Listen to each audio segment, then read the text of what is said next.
তোমার সাথে একই ছাদের নিচে থাকা আমার পক্ষে সম্ভব নয় অনামিকা। আমি বেশ বিরক্ত এখন, সত্যি। আমি আমাদের এই সম্পর্কটা টিকিয়ে রাখতে পারছি না। পেপারটি বের করে বলল, তুমি এই ডিভোর্স পেপারে সাইন করে দাও। আমি এই বোঝা বইতে পারবো না। কথাটা যেন বজ্রের মতো আঘাত করলো অনামিকাকে। কেঁপে উঠল সে। নিজের কানকে বিশ্বাস করতে পারছে না। সে ভুল শোনেনি তো? তাড়াতাড়ি উঠে বসে রোহানের কাঁধে হাত রেখে বলল, কি বলছো এসব? আমাদের 6 বছরের সম্পর্ক, 2 বছর বিয়ের বয়স, আর আজ কিনা তুমি বলছো তুমি ডিভোর্স চাও? রোহান কিছু না বলে খাট থেকে নেমে উঠে বলল, এত কিছু জানি না, যা বলছি সেটাই। অনামিকা ভাবছে ভেঙে পড়লে চলবে না, নিজেকে শক্ত করতে হবে। সে চোখের কোণের পানিটা আড়াল করে ফেলল। উঠে রোহানের পাশে দাঁড়িয়ে রোহানকে জড়িয়ে ধরে বলল, এই কি বলছো কি তুমি? আমি বুঝেছি তুমি ঠাট্টা করছো, উল্টাপাল্টা কিছু খাওনি তো আবার? আর কি অনামিকা অনামিকা করছো? মনি বলে ডাকটাই যে বড্ড ভালোবাসি আমি, একবার ডাকো না। বুকের উপর থেকে অনামিকাকে সরিয়ে ধাক্কা মেরে খাটে ফেলে দেয় রোহান। অনামিকা ব্যথায় আতকে ওঠে, ছলো ছলো চোখে রোহানের দিকে তাকায়। রোহান রাগী গলায় বলল, সবসময় এসব ভালো লাগে না অনামিকা। আমি সত্যি বলছি, আমি অন্য কাউকে ভালোবাসি। তাকে বলতে পারো বিয়েও করে ফেলেছি। শুধু তোমার জন্য আমি ওকে আমার কাছে আনতে পারছি না।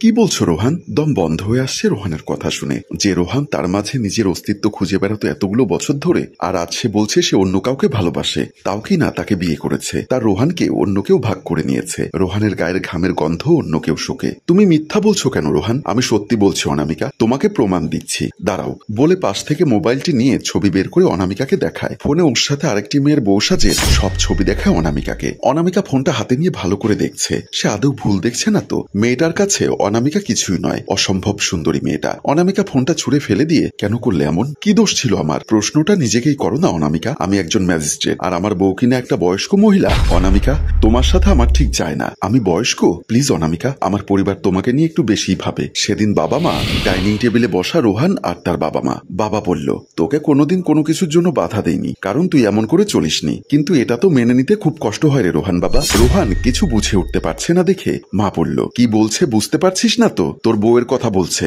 আমিও তো মেনে নিতে পারিনি বাবা। তোর মতো এরকম এস্টাবলিশড ছেলের এরকম বউ কেই বা আশা করবে? বাবা বলল, কি যোগ্যতা আছে ওর? শুধু একটা সরকারি চাকরি করে, একজন বিসিএস ক্যাডার। তো মা বলল, ক্যাডার তো তুইও, তাই কোনো একটা উপায় খুঁজে বের কর, নিজের মতো করে কিছু ভাব। মা, বাবা, আমিও তোমাদের মতো অনেক কিছু ভেবে রেখেছি, চিন্তা করো না, শীঘ্রই কিছু একটা করব। বাবা মা হাসি খুশিতে খাচ্ছে। অনামিকা, তোমার জন্য কাজল আমার সাথে সংসারটাও ঠিক মতো করতে পারছে না। কাজল আমার স্ত্রীর নাম, ও ডাক্তারি পড়ছে। ও অনামিকা, আমাকে তুমি অনেক ভালোবাসো আমি জানি। হ্যাঁ অনামিকা, ভালোবেসে থাকলে আমার জীবনটা আমার মতো করে কাটাতে দাও। এভাবে দু নৌকায় পা দিয়ে চলতে পারবো না আমি। আর কাজলও সতীনের ঘর করতে পারবে না। ও তার মানে মেয়েটি জানে যে তুমি বিবাহিত? জানে। জেনে শুনে সতীনের ঘর করতে পারবে না, অথচ অন্যের সংসার ভাঙতে পারবে। অনামিকা যেন পাথর হয়ে গেছে। রোহানের প্রতিটি কথা যেন তার হৃৎপিণ্ড ছিদ্র করে দিচ্ছে। এমন সময় কাজল কল করতেই রোহান কলটি দেখে রুম থেকে বের হয়ে যায়। অনামিকা দাঁড়িয়ে দাঁড়িয়ে চোখের জল ফেলছে। রোহান ফোনে বলছে, তুমি চিন্তা করো না কাজল, আমি বলেছি না আজকে আমি সবকিছু শেষ করব। সে কথা তুমি তো বলছো অনেক দিন ধরে। একটা মেয়েকে সামলাতে এতদিন লাগে? আরে বোঝার চেষ্টা করো, আঠার মতো লেগে থাকে। আজ সাপ সাপ বলে দিয়েছি। এমন সময় অনামিকা পাশে গিয়ে বসতেই কল রেখে দেয় রোহান। দাও ডিভোর্স পেপার, আমি সাইন করে দিচ্ছি। তোমার দেনমোহরের সব টাকা শোধ করে দেবো আমি, মাসে মাসে টাকা পাঠাবো, চিন্তা করো না। রোহান, একটা প্রশ্ন করব, বলো, ফিরিয়ে দিতে পারবে আমার 8 বছরের ভালোবাসা? বাবার থেকে টাকা নিয়ে ভার্সিটিতে নিজে না খেয়ে থেকেছি, অথচ বাজার থেকে বাড়িতে যাওয়ার জন্য তোমাকে হাঁটতে দেইনি। তোমার কষ্ট হবে তাই, তুমি গরিবের সন্তান, অথচ নিজে হেঁটেই গেছি।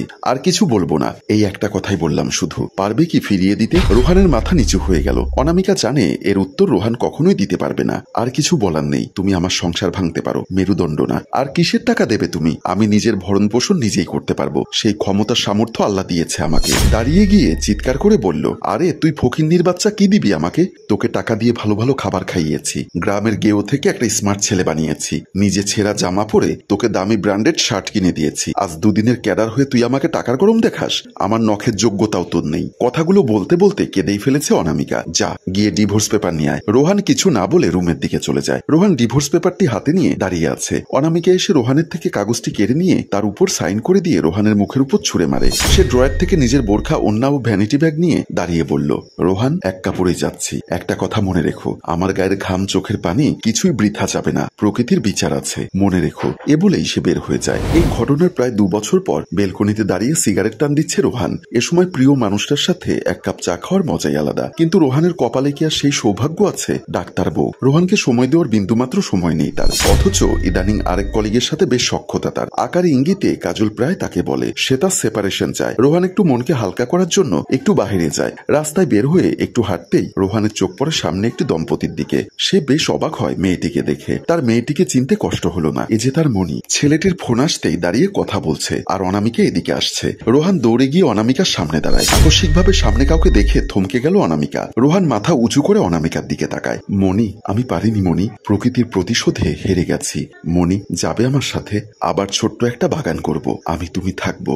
কে মনি? অনামিকার কথা শুনে চমকে গেল রোহান। তুমি? আমি কোনো মনি নই। ওই যে ওই লোকটা দেখছেন, আমি তার সোহাগী বউ। তখনই ছেলেটি এসে বলল, সোহাগী? কে উনি? ইনি আমার ভার্সিটির বন্ধু, ইনি আমার স্বামী, বিশিষ্ট ব্যবসায়ী আকাশ চৌধুরী। আকাশ কুশল বিনিময় করে রোহানের সাথে। রোহান ছলছল চোখে তাকিয়ে আছে দুজনের দিকে। চলো, বাবুটা বাড়িতে একা। রোহান চমকে উঠে বলল, বাবু?